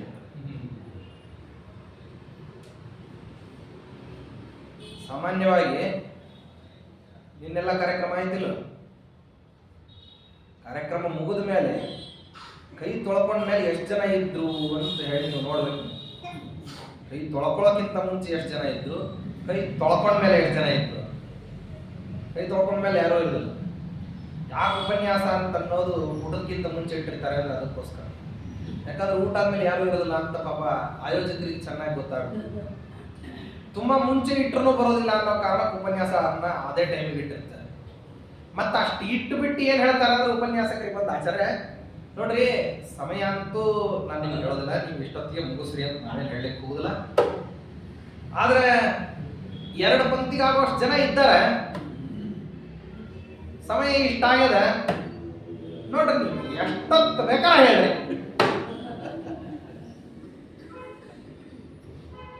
ಎಷ್ಟೊತ್ತು ಬೇಕಾದ್ರೆ ಹೇಳ್ರಿ ಅಂದ್ರೆ ಏನ್ ಅಭಿಪ್ರಾಯ? ನೀವು ವಾಸ್ತವದಲ್ಲಿ ಪರಮಾತ್ಮನ ಥರ ಕಾಲ ಪ್ರೇರಕರಾಗಲಿ, ಕಾಲ ಪ್ರವರ್ತಕರಾಗಲಿ, ಕಾಲ ನಿವರ್ತಕರಾಗಲಿ ಅಲ್ಲ. ನಿಮಗೂ ನಿಮ್ಮದೇ ಆದಂತಹ ಒಂದು ಎಬಿಲಿಟಿ ಇದೆ. Try to understand. ಆದ್ರಿಂದ ಸಮಯ ಬಹಳ ಕಡಿಮೆ ಅದ, ಬಹಳ ಜಲ್ದಿ ಮುಗಿಸ್ತೀವಿ ಅಂತ ಅಭಿಪ್ರಾಯ. ಅದನ್ನ ಹೇಳೋದು ಮಾತ್ರ ಹೆಂಗೆ ಹೇಳ್ತಾರೆ ಅಂದ್ರೆ ಜಲ್ದಿ ಮುಗಿಸ್ರಿ ಅಂತ ಹೇಳಿ ತಿರುಗಿ ನೋಡ್ತಾರ ಆಚಾರ ಅಂತ ಹೇಳಿ ಅದನ್ನ ಹಿಂಗೆ ಹೇಳ ಹೋಗ್ತಾರೆ. ಇಷ್ಟು ಯೋಚನೆ ಮಾಡಿರಲಿಲ್ವಾ? ಹೇಳೋದು ಹೇಳಿದ್ರೋ ಇಲ್ಲ ಈ ರೀತಿ. ಆದ್ರೆ ನೀವು ಇಷ್ಟು ಯೋಚನೆ ಮಾಡಿರ್ತೀರಿ ಎಂಬುದು ನಮ್ಗೆ ಗೊತ್ತಿದೆ.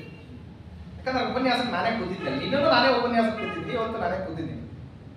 ಆದ್ದರಿಂದ ಹಿಂಗೆ ಹೇಳ್ತಾರೆ.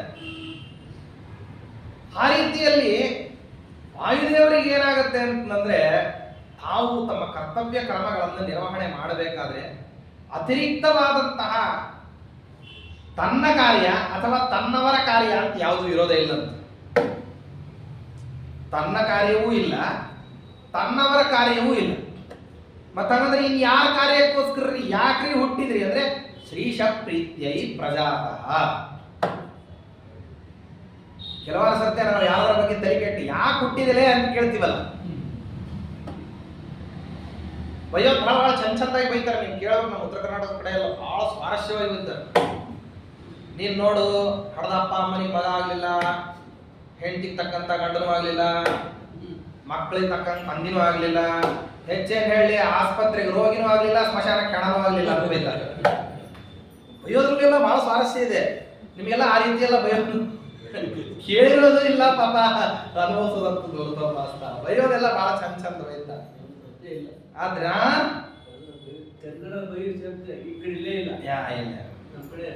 ಅದರಿಂದಾಗಿ ಏನಂತಂದ್ರೆ ನೀವು ಅದನ್ನ ಕೇಳಬೇಕು. ಅದು ಬಹಳ ವಿಚಿತ್ರ. ಯಾಕೆ ಹುಟ್ಟಿದೀಯ ಅಂತಂದ್ರೆ ಅದು ಹೈಯೆಸ್ಟ್ ಬೈಗಳ ಅಂತ. ಅದಕ್ಕೆ ಶ್ರೀಮದಾಚಾರ್ಯರನ್ನ ಹೇಳ್ತಾರೆ, ಯಾಕೆ ಹನುಮಂತ ದೇವರ ಅವತಾರ ಯಾಕೆ ಆಯ್ತು, ಏನ್ ಕೆಲಸ ಇತ್ತು ಅವ್ರಿಗೆ ಅಂದ್ರೆ ಶ್ರೀಶ ಪ್ರೀತ್ಯೈ ಪ್ರಜಾತಃ. ಜನ್ಮನೇ ಯಾಕೆ ಅಂತಂದ್ರೆ ಇಷ್ಟು ನಿಕೃಷ್ಟವಾದ ತಿರ್ಯಗ್ಯೋನಿಯಲ್ಲಿಯೂ ಕೂಡ ಜನ್ಮ ಯಾಕೆ ಅಂತಂದ್ರೆ, ಸಾಮಾನ್ಯವಾಗಿ ತಿರ್ಯಗ್ಯೋನಿಯಲ್ಲಿ ಹುಟ್ಟಿದಂತಹ ಸಂದರ್ಭದಲ್ಲಿ ಅದಕ್ಕೆ ಕರ್ತವ್ಯಗಳ ಪ್ರಜ್ಞೆ ಇರೋದಿಲ್ಲ. ಇದನ್ನ ಮಾಡಬೇಕು ಮಾಡಬಾರ್ದು, ಇದನ್ನ ತಿನ್ಬೇಕು ತಿನ್ನಬಾರ್ದು, ಇಲ್ಲಿ ಹೋಗ್ಬೇಕು ಹೋಗಬಾರ್ದು, ಹಿಂಗೆ ಇರಬೇಕು ಹಿಂಗೆ ಇರಬಾರ್ದು ಅಂತನ್ನೋ ವಿಧಿ ನಿಷೇಧಗಳಿಂದ ಅತೀತವಾದಂತಹ ಜನ್ಮದಲ್ಲಿ ಹುಟ್ಟಿದ್ರು ಅಲ್ಲಿಯೂ ಏನ್ ಕರ್ಮ ಅಂದ್ರೆ ಶ್ರೀಶ ಪ್ರೀತ್ಯೈ ಪರಮಾತ್ಮನ ಪ್ರೀತಿ ಮಾತ್ರ ಆಗಬೇಕು. ಜನ್ಮ ಯಾವುದಕ್ಕೋಸ್ಕರವಾಗಿ ಭಗವಂತನ ಪ್ರೀತಿಯನ್ನು ಸಂಪಾದನೆ ಮಾಡಿ. ಮನುಷ್ಯ ಹುಟ್ಟಿದಾಗಲೇ ಭಗವತ್ ಪ್ರೀತಿಯನ್ನು ಸಂಪಾದನೆ ಮಾಡೋದು ಕಷ್ಟ ಇದೆ. ಆದರೆ ಆ ಜನ್ಮದಲ್ಲಿ ಹುಟ್ಟಿ ಅಲ್ಲಿ ಕೇವಲ ಪರಮಾತ್ಮನ ಪ್ರೀತ್ಯರ್ಥವಾಗಿ ಮಾತ್ರ ಮಾಡತಕ್ಕಂತಹ ಕರ್ಮ ಏನಿದೆಯಲ್ಲ, ಅದೊಂದು ಬಹಳ ವಿಲಕ್ಷಣವಾಗಿರುವಂತಹ ಸಾಧನೆ. ಯಾಕೆಂದ್ರೆ ಜನ್ಮ ಅದಕ್ಕೆ ಅನುಕೂಲಕರವಾಗಿ ಇರೋದಿಲ್ಲ, ಅದರ ಸಾಧನೆ ಮಾತ್ರ ಅದರ ವಿರುದ್ಧ ದಿಕ್ಕಿನಲ್ಲಿ ಇದೆ. ನಾವೆಲ್ಲ ಹೇಳ್ತೀವಲ್ಲ, ನಾವು ಯಾವ್ದಾದ್ರು ಒಳ್ಳೆ ಕೆಲಸ ಮಾಡಬೇಕು ಅಂದ್ರೆ ನಮಗೆ ವಿಘ್ನ ಭಾಳ ಬರ್ತಾವ ಆಚಾರ್ಯ, ಅದರಿಂದ ಹಾಳಾಗೋಗ್ಲಿ ಮಾಡೋದೇ ಬಿಟ್ಬಿಡೋಣ ಅಂತ ಹೇಳಿ ಬಿಟ್ಬಿಡ್ತೀವಿ. ಯಾಕೆ ಮಾನಸ್ನಾನ ಆಗ್ಲಿಲ್ಲ ಅಂದ್ರೆ ಎಲ್ಲಿ ಏನಾಚಾರ್ಯ ಬೆಳಗ್ಗೆ ಎದ್ದು ಸ್ನಾನಕ್ಕೆ ಹೋಗ್ಬೇಕು ಅಂತ ಅಂದ ತಕ್ಷಣ ಎಲ್ಲರೂ ಬೈತಾರೆ. ಬೆಳಗ್ಗೆ ಎದ್ದು ಬಿಡಿ ಬಿಡಿ ಬಿಡಿ ಬಿಡಿ ಬಿಡಿ ಮಂತ್ರ ಹೇಳ್ತೀರಾ, ಆ ಕಡೆ ಮಲಗಲಿಕ್ಕೆ ಆಗೋದಿಲ್ಲ, ಚಳಿ ಆಗ್ತಿರ್ತದೆ, ತುಂಬಾ ಹೊತ್ಕೊಂಡು ಮಲ್ಕೋಣ ಅಂತಂದ್ರೆ ಎದ್ದ ತಕ್ಷಣ ತಪ್ಪಾ ತಿಳ್ಕಡತ್ತೆ ಕಡಕಡ ಸ್ನಾನ ಸಂಕಟ ಮಧ್ಯ. ನಾವು ನಡೋದೇ ಸಾಕಾಗೈತೆ, ನೀವು ಮತ್ತೆ ಕಡಕಡ ಸ್ನಾನ ಸಂಕಟ ಮಧ್ಯ ಅಂತ ಹೇಳಿದ್ರೆ ಏನ್ ಕೇಳೋಣ, ನೀವು ಯಾಕೆ ಈ ರೀತಿ ಮಾಡ್ತಿರೋ, ಯಾಕೆ ಜಲ್ದಿ ಹೇಳ್ತೀರಿ? ಮಲಕೊಂಡವ್ರು ನೀವೇನು ಎದ್ದು ಸ್ನಾನ ಮಾಡ್ರಿ ಅಂತ ಹೇಳಿರೋದಿಲ್ಲ. ಮತ್ತೆ ಪಾಪ ಸ್ನಾನ ಮಾಡೋರು ಎಷ್ಟು ಒಳ್ಳೆಯವರು ಇರ್ತಾರೆ ಅಂದ್ರೆ, ನಮ್ಮಲ್ಲೆಲ್ಲ ಮಾಘ ಸ್ನಾನ ಮಾಡೋರು ಪಕ್ಕದವ್ರು ಎಬ್ಬಸ್ಲಾರ್ದಾಗ ಹೋಗಿ ಸ್ನಾನ ಮಾಡಿರ್ತಾರೆ. ಹೋಗ್ಲಪ್ಪ ಹೋಗಿ ಬಿಸ್ಮಿಲ್ಲಾಹಿರ್ ರಹಮಾನಿರ್ ರಹೀಂ ಅಲ್ಹಮ್ದುಲಿಲ್ಲಾಹಿರ್ ರಹಮಾನಿರ್ ರಹೀಂ ಯಾಕನ ಅಬ್ದುಲ್ ಯಾಕನ ಅಂತ ಹೇಳಿ ಊರಿಗಿಡಿ ಕೇಳೋ ಹಂಗೆ ಏನು ನಾವು ಕುರಾನದ್ದಾಗ್ಲಿ ಹದೀಸದ್ದಾಗ್ಲಿ ಪಂಕ್ತಿಗಳನ್ನು ಇಷ್ಟು ಜೋರಾಗಿ ಏನು ಕಿರ್ಚಿರೋದಿಲ್ಲ. ತೊಂದ್ರೆ ಇಲ್ಲ, ಅವ್ರದ್ದು ಹೇಳ್ತೀನಿ ಬೇಕಾದ್ರೆ, ಅವ್ರಿಗೆ ಏನು ಅವ್ರದನ್ನೇ ಹೇಳ್ತೀನಿ ಬೇಕಾದ್ರೆ. ಇದನ್ನ ಎಷ್ಟು ಸುಲಭವಾಗಿ ಹೇಳ್ಬೋದು ಅಷ್ಟೇ ಸುಲಭವಾಗಿ ಇದನ್ನ ಓದಿದ್ರು ನೋಡ್ರಿ. ಯದಿಹಾಸ್ತಿ ತದನ್ಯತ್ರ ಎನ್ನೇ ಹಾಸ್ತಿ ಕಥಂಚನ. ಇಲ್ಲಿಲ್ಲದೆ ಇರೋದು ಎಲ್ಲೂ ಪ್ರಪಂಚದಲ್ಲಿ ಹುಡುಕಿದ್ರೆ ಸಿಗೋದಿಲ್ಲ, ಬಂದ್ರೆ ಅಷ್ಟೇ ಹೇಳ್ತೀನಿ. ಅದು ಲೀಲಾಜಾಲವಾಗಿ ಇದನ್ನ ಎಷ್ಟು ಸುಲಭವಾಗಿ ಹೇಳ್ತೀರೋ ಅಷ್ಟೇ ಸುಲಭವಾಗಿ ಹೇಳ್ತೀನಿ ಬೇಕಾದ್ರೆ. ಆದ್ದರಿಂದಾಗಿ ಅಷ್ಟೇನು ಕಷ್ಟಪಟ್ಟು ಇವರು ಮಾಘ ಸ್ನಾನಕ್ಕೆ ಹೋಗಿರೋದಿಲ್ಲ, ಕಾರ್ತಿಕ ಸ್ನಾನಕ್ಕೆ ಎದ್ದಿರೋದಿಲ್ಲ. ಆದ್ರೆ ಅವ್ರಿಗೆ ಬೈದೇ ಇರುವಂತಹ ಬೈಗಳನ್ನ ಅವ್ರಿಗೆ ಊರಾಗಿನವ್ರು ಯಾರು ಬೈತಿರೋದಿಲ್ಲ, ಮನೆಯಾಗಿನವರಲ್ಲ, ಊರಾಗಿನವರು, ಜಗತ್ತಿನಾಗಿನವರು, ಪ್ರಪಂಚದಾಗಿನವ್ರು ಯಾರು ಬೈಯೋದಿಲ್ಲ. ಆದ್ರೆ ಈ ಮಂದಿಗೆ ಸಾಧನೆ ಮಾಡ್ತೀವಿ ಅಂದ್ರೆ ಎಲ್ಲರೂ ಬೈತಿರ್ತಾರೆ. ನಾವು ಅದಕ್ಕೆ ಏನ್ ಮಾಡ್ತೀವಿ ಅಂದ್ರೆ ಬಹುತೇಕ ಸಾಧನೆಗಳನ್ನ ಯಾರೋ ಬೈತಾರೆ ಅಂತ ಅನ್ನೋ ಕಾರಣಕ್ಕೆ ಬಿಡೋದೇ ಹೆಚ್ಚು. ಯಾರೇನು ಅನ್ಕೊಂಡ್ಬಿಡ್ತಾರೆ. ನೀನು ನಮ್ಮ ಅಧ್ಯಕ್ಷ ಪಾದರು ಬಹಳ ಚೆನ್ನಾಗಿ ಹೇಳಿರ್ತೀವಿ. ಏನಂತಂದ್ರೆ ನಿಮ್ಗೇನೋ ನಾಚಿಕೆ ಆಗ್ತದೇನೋ, ಪ್ರೊಸೆಷನ್ಗೆ ಬಂದ್ಬಿಟ್ರೆ ಪಾಪ ಮರ್ಯಾದಗಿರಿ ಅದು ಹೋಗೋಂಗಿದ್ರೆ ಮತ್ತೆ ಅದು ಊಟಕ್ಕೆ ಮಾತ್ರ ಬರ್ತೀನಿ ಅಂತ ಹೇಳ್ಕೊಳ್ರಿ ಅಂತಂದ್ರೆ ಅವರು ಅದು ಬಹಳ ಚಂದಾಗಿ ಬೈದಿದ್ರು ಅವರು. ಪಾಪ ಅವ್ರು ಏನೇನ್ ಬೈದ್ರು ಅನ್ನೋದು ಅವರಿಗೆ ಮಾತಾಡ್ಬಿಡಿದೆ. ನಾ ಎದುರಿಗೆ ಕೂತಿದ್ದೆ. ಅವ್ರು ಹೇಳ್ತಾ ಇದ್ರು, ನಿಮ್ಗೇನಾದ್ರು ಹಾಗೆ ಅಂಗಾರಕ್ಷತೆ ಹಚ್ಕೊಂಡು, ಗೋಪಿಚಂದ್ರ ಮುದ್ರೆ ಹಚ್ಕೊಂಡು, ಪಲ್ಲಕ್ಕಿ ಎತ್ಕೊಂಡು, ಹೌದಲ್ಲ ಹೇಳಿದ್ರು ಇಲ್ಲ ನೀವು? ಪಾಪ ಮರ್ತೋಗಿದ್ಯಾ? ಹಿಂಗೆ ಹೇಳಿದ್ರಿ ನೀವು. ಈ ರೀತಿ ಎಲ್ಲ ಹೋಗ್ಲಿಕ್ಕೆ ನಿಮ್ಗೆ ಏನಾರು ನಾಚಿಕೆ ಆಗ್ತಿದ್ರೆ ಮತ್ತೆ ಊಟಕ್ಕೆ ಮಾತ್ರ ಬರ್ರಿ, ಇಲ್ಲ ಅಂದ್ರೆ ಎಲ್ಲಾರು ಏನ್ ಮಾಡ್ಬೇಕು ಅಂತಂದ್ರೆ ಈ ಕಾರ್ಯಕ್ರಮಗಳಿಗೆ ಉತ್ಸಾಹದಿಂದ ಭಾಗಿಯಾಗ್ರಿ. ಹಲವಾರು ಕಾರ್ಯಕ್ರಮಗಳನ್ನ ನಾವು ಈ ರೀತಿ ಬಿಡ್ತೀವಿ, ಆದ್ರೆ ನಾವು ವಾಸ್ತವದಲ್ಲಿ ಅದನ್ನ ಬಹಳ ಹೆಮ್ಮೆಯಿಂದ ಮಾಡಬೇಕಾಗಿರತಕ್ಕಂಥದ್ದು ವಾಯುದೇವರು ಅದನ್ನು ಮಾಡಿ ತೋರಿಸ್ತಾರೆ. ಶ್ರೀಶ ಪ್ರೀತ್ಯೈ ಪ್ರಜಾತಃ. ಜನ್ಮವೇ ಪರಮಾತ್ಮನ ಪ್ರೀತಿ ಸಂಪಾದನೆ ಮಾಡೋದಕ್ಕೋಸ್ಕರ. ಜನ್ಮ ಪ್ರವೃತ್ತಿ ಮಾಡುವಂತಹ ಪ್ರತಿಯೊಂದು ಕರ್ಮ ಕೇವಲ ಭಗವತ್ ಪ್ರೀತಿಗೋಸ್ಕರವಾಗಿ ಮಾಡ್ತಕ್ಕಂಥ. ಹೇಗೆ? ಮೊದಲು ಜನ್ಮ ಆಯಿತು. ಕೇಸರಿ ಅಂತನ್ನುವಂತಹ ಕಪಿಯಿಂದಾಗಿ ಅವನ ಪತ್ನಿ ಅಂಜನಾದೇವಿಯಲ್ಲಿ ಮುಖ್ಯ ಪ್ರಾಣದೇವರ ಅವತಾರವಾಗಿರ್ತಕ್ಕಂತಹ ಹನುಮಂತ ದೇವರು ತಾವು ಜನನವನ್ನು ತಗೊಂಡು, ಇದು ಗೊತ್ತಿರೋ ವಿಷಯ. ಆಗಿದ್ದಲ್ಲಿ ಅಂತಂದ್ರೆ ಮತಂಗ ಋಷಿಗಳ ಪ್ರೇರಣೆಯಿಂದಾಗಿ ಅಂಜನಾದೇವಿ ತಾನು ಭೂವೈಕುಂಠ ಅಂತ ಹೇಳಿ ವಿಖ್ಯಾತವಾಗಿರ್ತಕ್ಕಂತಹ ಸ್ವಾಮಿ ಪುಷ್ಕರಣಿ ತೀರದಲ್ಲಿ ಮತ್ತೆ ತಪಶ್ಚರ್ಯ ವಾಸ ಎಲ್ಲಿಯಪ್ಪ ಅಂತಂದ್ರೆ ಪಾಪ ವಿನಾಶಿನಿ ತೀರ್ಥದಲ್ಲಿ. ಅಲ್ಲಿಗೂ ಅಲ್ಲಿಗೂ ಸುಮಾರು ದೂರ ಇದೆ. ಪಾಪ ವಿನಾಶಿನಿ ತೀರ್ಥದಲ್ಲಿ ವಾಸ, ಸ್ವಾಮಿ ಪುಷ್ಕರಣಿ ತೀರದಲ್ಲಿ ತಪಶ್ಚರ್ಯ, 12 ವರ್ಷಗಳವರೆಗೆ ನಿರಂತರವಾಗಿ ಮಾಡೋದು. ವಾಯುದೇವರು ಅದಕ್ಕೆ ಸಂತುಷ್ಟರಾಗಿ ತಮ್ಮ ತೇಜೋಭರಿತವಾದಂತಹ ಫಲವನ್ನ ಅಂಜನಾದೇವಿ ಕೊಟ್ಟು ಮತ್ತೆ ಹನುಮಂತ ದೇವರು ಅವತಾರ ಮಾಡ್ತಕ್ಕಂತಹ ಶ್ರೀಶ ಪ್ರೀತ್ಯೈ ಪ್ರಜಾತಃ. ಪರಮಾತ್ಮನ ಪ್ರೀತಿಗೋಸ್ಕರವಾಗಿ ತಗೊಂಡಿರತಕ್ಕಂತಹ ಜನ್ಮ. ಎಲ್ಲಿ ಅಂದ್ರೆ ಪರಮಾತ್ಮನಿಗೆ ಪ್ರೀತ್ಯಾಸ್ಪದವಾಗಿರತಕ್ಕಂತಹ ಕ್ಷೇತ್ರ. ಅದ್ಯಾವುದು? ವೈಕುಂಠ ಲೋಕವನ್ನು ಭೂಮಿಗೆ ತಂದಿರತಕ್ಕಂತಹ ಕ್ಷೇತ್ರ. ವೈಕುಂಠ ಲೋಕದಲ್ಲಿ ಆ ಪರ್ವತವನ್ನ ಕ್ರೀಡಾಚಲ ಅಂತ ಹೇಳಿ ಕರೀತಿದ್ರು.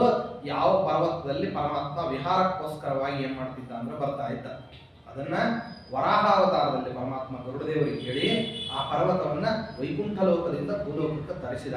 ಆ ತರಿಸಿರತಕ್ಕಂತಹ ಪರ್ವತ ವಿಶೇಷದಲ್ಲೇ ಇರತಕ್ಕಂಥದ್ದು ಸರಸ್ವತಿ ನದಿ ದುರ್ವಾಸದಿಂದ ಅಭಿಷಕ್ತವಾಗಿ ಸ್ವಯಂ ಪುಷ್ಕರಣಿ ಸರೋವರವಾಗಿ ಅಲ್ಲಿ ಪರಮಾತ್ಮನ ಅನುಗ್ರಹದಿಂದಾಗಿ 1,300,000 ತೀರ್ಥಗಳಿಗೆ ಜನ್ಮಸ್ಥಾನವಾಗಿರುವಂತಹ ಪ್ರದೇಶದಲ್ಲಿ, ಯಾಕೆಂದ್ರೆ ಪರಮಾತ್ಮ ಅನುಗ್ರಹವನ್ನು ಮಾಡಿದ್ದ ಏನಂದ್ರೆ ಈ ತೀರ್ಥದಲ್ಲಿ ಸ್ನಾನ ಮಾಡಿದ್ರೆ ಸಕಲ ತೀರ್ಥಗಳಲ್ಲಿ ಸ್ನಾನ ಮಾಡಿರತಕ್ಕಂತಹ ಪುಣ್ಯ ಬರುತ್ತದೆ ಅಂತ ಹೇಳಿ ಅಂಥಲ್ಲಿ ಸ್ನಾನವನ್ನ ಮಾಡಿಕೊಂಡು ತಪಶ್ಚರ್ಯ ಮಾಡಿದ್ಲು.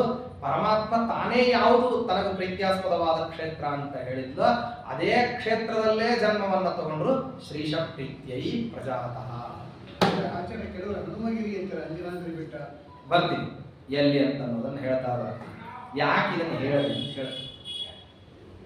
ಯಾವಾಗಲೂ ಕೂಡ ಎಲ್ಲಿ ಹುಟ್ಟುತ್ತಾರೋ ಮಹನೀಯರೆಲ್ಲರೂ ಕೂಡ ಆ ಕ್ಷೇತ್ರ ಬಹಳ ಪುಣ್ಯಮಯವಾಗಿರತಕ್ಕಂತಹ ಭೂಮಿಯಾದಂತಹ ಸಮಯದಲ್ಲಿ ಅಂಥಲ್ಲಿ ಜನ್ಮವನ್ನು ತಗೊಳ್ತಾರೆ.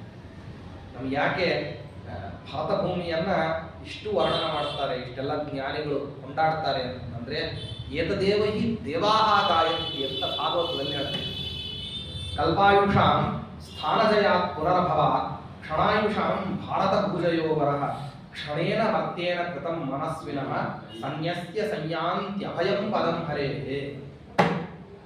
ಒಂದು ಕಲ್ಪ ಪ್ರಮಾಣದಲ್ಲಿ ಬೇರೆ ಲೋಕಗಳಲ್ಲಿ ಇದ್ರೆ ಸಂಚಿತವಾಗದೇ ಇರತಕ್ಕಂತಹ ಪುಣ್ಯ, ಅಂದ್ರೆ ಅರ್ಜಿತವಾಗದೇ ಇರತಕ್ಕಂತಹ ಪುಣ್ಯ, ಸಂಗ್ರಹೀತವಾಗದೇ ಇರತಕ್ಕಂತಹ ಪುಣ್ಯ ಒಂದು ಕ್ಷಣದಲ್ಲಿ ಭರತಖಂಡದಲ್ಲಿ ಸಂಚಯ ಆಗ್ತದೆ. ಸಾಮಾನ್ಯವಾದ ಭರತಖಂಡದ ಯಾವುದೇ ಭೂಭಾಗದಲ್ಲಿ ಸಂಚಯವಾಗತಕ್ಕಂತಹ ಪುಣ್ಯದ ವಿಚಾರ ಈ ರೀತಿ ಇದೆ ಅಂತ ಭಾಗವತದಲ್ಲಿ ಹೇಳ್ತಾರೆ. ಅಂಥದ್ದು ಆ ಭೂಭಾಗ ವಸ್ತುಗತ್ಯ ಏನಪ್ಪಾ ಅಂದ್ರೆ ಭೂಮಿಯ ಭಾಗವೇ ಅಲ್ಲ, ಅದು ವೈಕುಂಠದ ಭಾಗ. ಯಾವುದು? ವೆಂಕಟಾಚಲ ಪರ್ವತ ಅಂತ ಅನ್ನೋದೇನಿದೆ ಅದು ವೈಕುಂಠದ ಭಾಗವಾದದ್ದರಿಂದಾಗಿ ಅಂಥಲ್ಲಿ ಸ್ವೀಕಾರ ಮಾಡತಕ್ಕಂಥದ್ದು ಜನ್ಮ ಅಂತ ಅನ್ನೋದೇನಿದೆಯಲ್ಲ ಅದು ಭಗವಂತನ ಪ್ರೀತಿಗೆ ಕಾರಣೀಭೂತವಾದಂಥದ್ದು. ಆದ್ರಿಂದ ಜನ್ಮವನ್ನೇ ಎಲ್ಲಿ ತಗೊಂಡಿದ್ರು ಅಂದ್ರೆ ಪರಮಾತ್ಮನಿಗೆ ಪ್ರೀತಿಯಾಗತಕ್ಕಂತಹ ದೇಶದಲ್ಲಿ ತಗೊಂಡ್ರು. ಇನ್ನು ಪರಮಾತ್ಮನಿಗೆ ಪ್ರೀತಿ ಆಗತಕ್ಕಂತಹ ರೀತಿಯಲ್ಲಿ ತಗೊಳ್ಬೇಕು. ಭಗವಂತ ಸತ್ಯವತಿ ದೇವಿಯಿಂದ ಪ್ರಾರ್ಥಿತರಾಗಿ ಏನ್ ಮಾಡ್ತಾನೆ ಅಂದ್ರೆ ಸಂತಾನವನ್ನು ಕೊಡ್ರಿ ಅಂತ ಕೇಳ್ತಾನೆ ಸತ್ಯವತಿ ದೇವಿ. ಅದಕ್ಕೆ ಪರಮಾತ್ಮ ಅಂತಾನೆ, ನಾನು ಸುಮ್ಮನೆ ಹಾಗೆಲ್ಲ ಸಂತಾನ ಕೊಡ್ಲಿಕ್ಕೆ ಆಗೋದಿಲ್ಲ, ನಾನು ಬರಬೇಕು ಅಂತಂದ್ರೆ ನೀವು ನನ್ನನ್ನು ಉದ್ದೇಶ ಮಾಡ್ಕೊಂಡು ಉಪವಾಸ ಮಾಡಬೇಕು ಅಂತ ಹೇಳ್ತಾರೆ. ಎಷ್ಟು? 1 ವರ್ಷ ಮಾಡ್ರಿ ಅಂತ. ಯಾವ್ಯಾವ ರೀತಿ? 2 ಏಕಾದಶಿ, 1 ಹುಣ್ಣಿಮೆ, 1 ಅಮಾವಾಸ್ಯೆ, ಇನ್ನೊಂದು ಶ್ರವಣ ನಕ್ಷತ್ರ, 5 ಉಪವಾಸ, ತಿಂಗಳಿಗೆ 60 ಉಪವಾಸ ಆದ್ರೆ ಬರ್ತೀನಿ ಅಂತ. ಅಷ್ಟೊಂದೆಲ್ಲ ತಡಿಲಿಕ್ಕೆ ಆಗೋದಿಲ್ಲ ಅಂದು ಸತ್ಯವತಿ ದೇವಿ. ಹಾಗಿದ್ದ ಪಕ್ಷದಲ್ಲಿ ನಾ ಹೆಂಗ್ ಬರ್ತೀನೋ ಹಂಗ ನೀವು ಸ್ವೀಕಾರ ಮಾಡಬೇಕು ಅಂತ. ಈ ರೀತಿಯಲ್ಲಿ ನೀವು ದೇಶದ ಪಾವಿತ್ರ್ಯವನ್ನ ಮೊದಲೇ ಹೇಳಿದೆ, ಶ್ರೀಶ ಪ್ರೀತಿ ಪರಮಾತ್ಮನ ಪ್ರೀತಿಗೋಸ್ಕರ.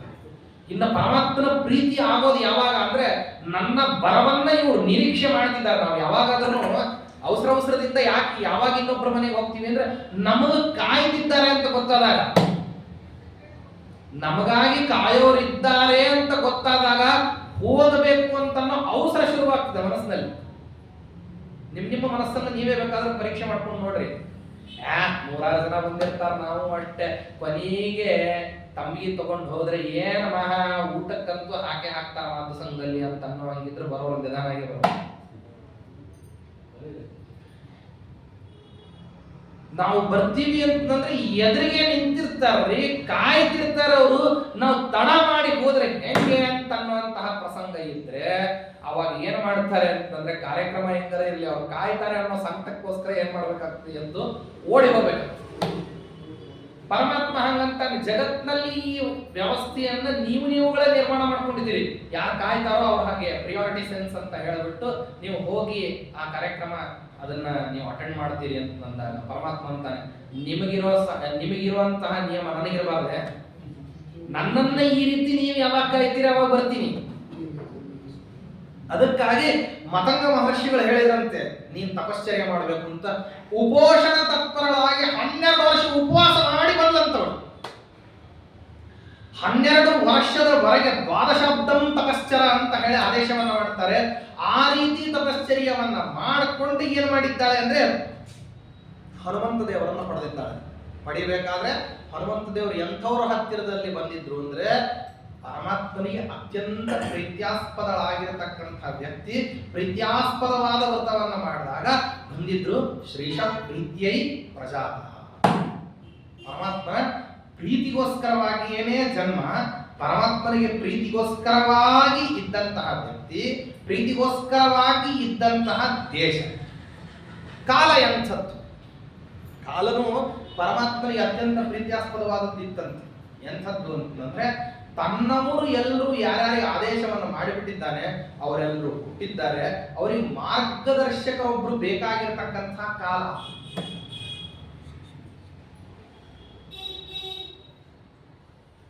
ತನ್ನವರಿಗೆ ಪರಮಾತ್ಮ ಹೇಳಿದ್ದ, ನೀವೆಲ್ಲರೂ ಕೂಡ ಏನ್ ಮಾಡ್ರಿ ಅಂದ್ರೆ ಭೂಮಂಡಲದಲ್ಲಿ ನನ್ನ ಸೇವೆಗೋಸ್ಕರವಾಗಿ ಅವತಾರ ಮಾಡ್ರಿ ಅಂತ ಯಾವ ದೇವತೆಗಳಿಗೆ ಆದೇಶವನ್ನು ಮಾಡಿದ್ದ ಪರಮಾತ್ಮ, ಅವರೆಲ್ಲರೂ ದೇವತೆಗಳು ಹುಟ್ಟಿದ್ದಾರೆ, ಅವರಿಗೆ ಮಾರ್ಗದರ್ಶಕರಿಲ್ಲ.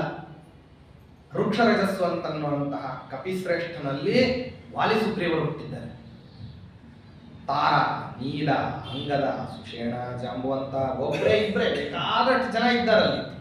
ಆದ್ರೆ ಅವ್ರಿಗೆ ಏನ್ ಬೇಕಾಗಿದೆ ಅಂದ್ರೆ ಭಗವನ್ ಮಾರ್ಗಗಾಮಿಗಳಾಗೋದಕ್ಕೋಸ್ಕರವಾಗಿ ಮಾರ್ಗದರ್ಶಕರೊಬ್ಬರು ಅನಿವಾರ್ಯತೆ ಇದ್ದಂತಹ ಕಾಲ ಅದು.